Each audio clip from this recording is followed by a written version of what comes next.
Assalamualaikum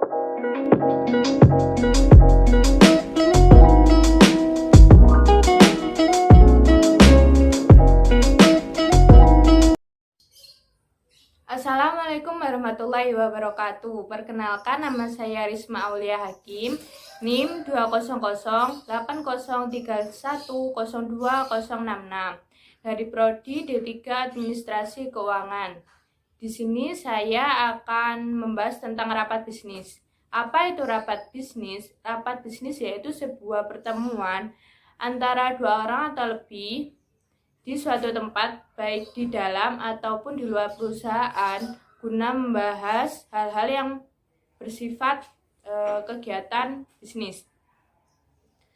Kegiatan bisnis yang diselenggarakan di dalam perusahaan biasanya bersifat hal-hal yang rutin dilakukan oleh perusahaan, sedangkan kegiatan rapat yang diselenggarakan di luar perusahaan biasanya bersifat khusus dan diselenggarakan oleh pimpinan perusahaan dengan jumlah peserta yang cukup banyak.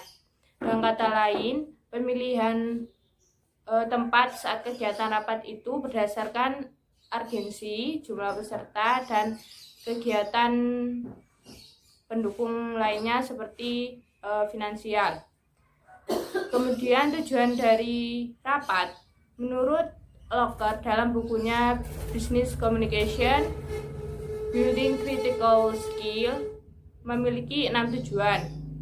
Yang pertama, berbagi informasi, penjajakan ide atau gagasan, evaluasi ide atau gagasan, pengambilan keputusan, membuat dokumen, dan memotivasi para peserta. Adapun perbedaan antara rapat bisnis dan non-bisnis. Kalau rapat bisnis itu orientasinya adalah bisnis, sifatnya resmi atau formal, dan cenderung protokoler, seremonial. Sedangkan rapat non-bisnis itu biasanya membahas tentang kegiatan dan tujuan non-bisnis, dan sifatnya itu formal dan non-formal. Kemudian pembahasan selanjutnya yaitu tentang jenis-jenis rapat. Di sini jenis rapat terbagi menjadi 4, yaitu pengarahan atau briefing, rapat konsultasi, rapat dewan, dan negosiasi.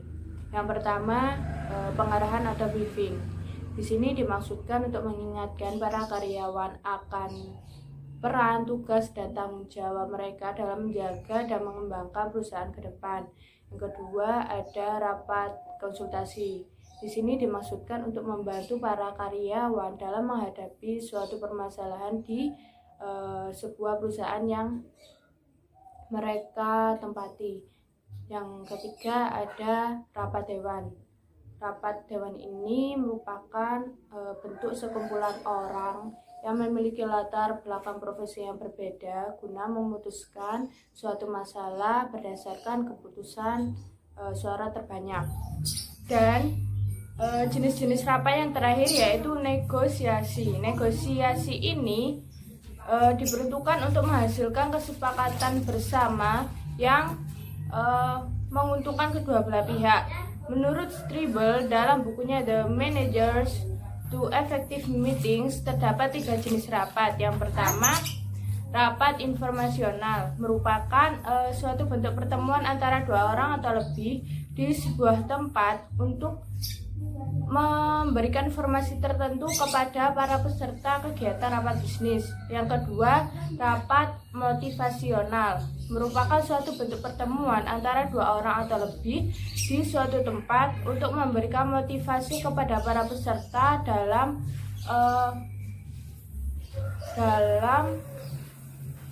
memberikan suatu kegiatan yang bermanfaat bagi sebuah perusahaan. Yang ketiga, ada rapat partisipatif, merupakan suatu bentuk pertemuan antara 2 orang atau lebih di sebuah tempat untuk meningkatkan partisipasi para anggota kegiatan rapat bisnis. Dan pembahasan selanjutnya yaitu tentang perencanaan rapat bisnis. Ada beberapa ciri sebuah rapat bisnis itu dapat berjalan dengan baik, antara lain 1. Tanggal, tempat, waktu mulai, dan waktu selesai. rumusan tujuan atau maksud rapat, kemudian ada siapa saja yang hadir, ada topik apa saja yang akan dibahas, kemudian ada alokasi waktu untuk setiap topik yang akan dibahas, dan yang terakhir kelengkapan rapat. Kemudian ada beberapa hal yang harus dilakukan para penyelenggara sebelum melakukan kegiatan rapat bisnis. Pertama, ada undangan, waktu dan tempat, berapa lama waktu penyelenggaraan rapat bisnis. Kemudian ada pembawa acara, ketua panitia penyelenggara, dan ada jumlah peserta, undangan para peserta. Kemudian ada siapa orang yang membawakan acara dan menutup acara rapat bisnis. Dan ada narasumber, alokasi untuk narasumber, waktu istirahat, dan ada presensi untuk para peserta, akomodasi, sound system, laptop, proyektor, dan flashcase, dan yang terakhir ada kegiatan pendukung finansial lainnya. Pembahasan selanjutnya yaitu tentang kegiatan rapat bisnis.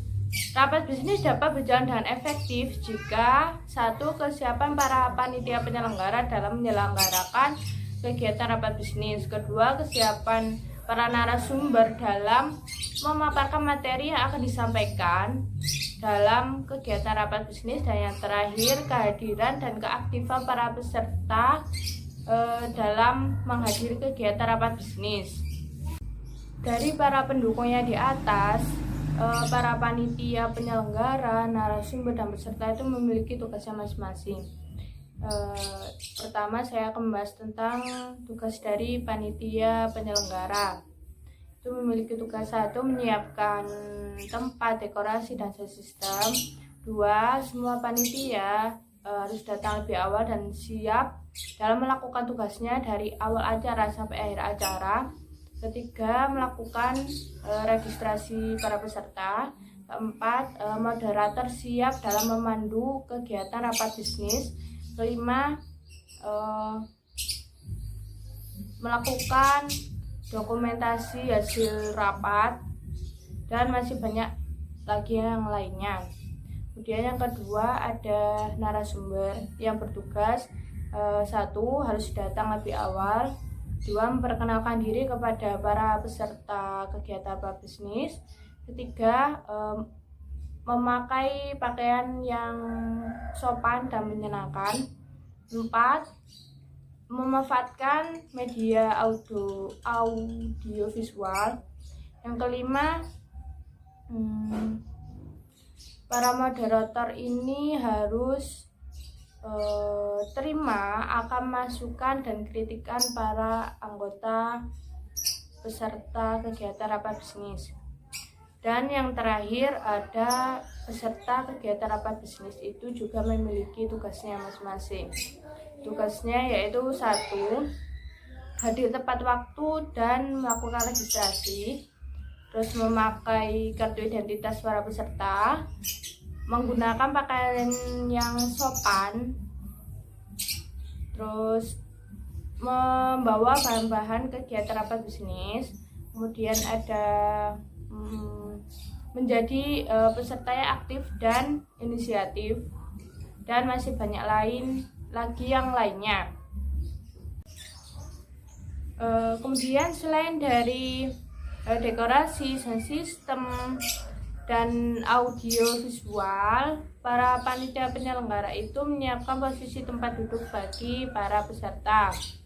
Menurut Damson, pengaturan tempat duduk itu dibagi menjadi 4. Pertama, gaya persegi 4. Gaya ini biasanya memiliki jumlah peserta yang relatif dan biasanya terfokus pada pemecahan masalah tertentu. Yang kedua, ada gaya berbentuk U. Gaya ini biasanya memiliki jumlah peserta yang relatif banyak dibanding bentuk posisi persegi 4, dan di sini para narasumber itu lebih dekat dengan para peserta kegiatan rapat bisnis.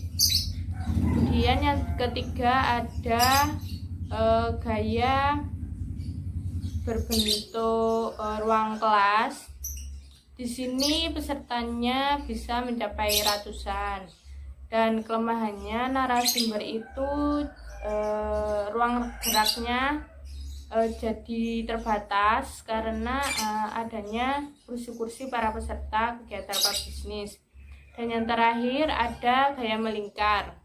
Gaya ini biasanya digunakan untuk peserta yang relatif sedikit dan memberikan interaksi kepada para peserta menjadi lebih baik. Bentuk lain dari yang saya sebutkan tadi, yang pertama ada gaya chevron. Gaya ini memberikan keleluasaan para audiens untuk memperhatikan atau fokus kepada para pembicara. Biasanya gaya chevron ini berbentuk V. Yang kedua ada gaya modifikasi. Gaya ini hampir sama dan gaya chevron, hanya saja baris tempat duduk itu ditaruh di tengah. Yang ketiga ada gaya setengah melingkar. Gaya ini memberikan keleluasaan para narasumber untuk lebih dekat dengan para audiens, dan juga memberikan keleluasaan para audiens saat narasumber itu memberikan tampilan dalam bentuk gambar. Dan yang terakhir ada gaya kelompok. Gaya ini itu ditujukan untuk kelompok-kelompok kecil, biasanya digunakan saat kegiatan pelatihan atau training. Kemudian pembahasan yang terakhir yaitu tentang tindak lanjut rapat bisnis. Apa yang dihasilkan dalam rapat bisnis hendaknya didokumentasikan dengan baik, terutama hasil kesepakatan dalam pembahasan topik. Sesuai dengan agenda rapat yang telah disetujui bersama, semua bentuk dokumentasi selama rapat bisnis berlangsung perlu ditinjau ulang, baik pidato pengarahan pimpinan perusahaan, pandangan para narasumber, catatan hasil diskusi, tanya jawab selama rapat bisnis berlangsung, serta dokumen lainnya yang berbentuk rekaman audio visual. Tim perumus yang telah disepakati dalam pelaksanaan rapat bisnis tersebut belum menindaklanjuti apapun yang telah dirumuskan sementara selama rapat bisnis tersebut hingga menjelang usai. Selanjutnya, begitu rapat bisnis dinyatakan selesai, tim perumus segera melakukan kompilasi semua bahan selama rapat bisnis berlangsung, terutama dokumentasi audio visual.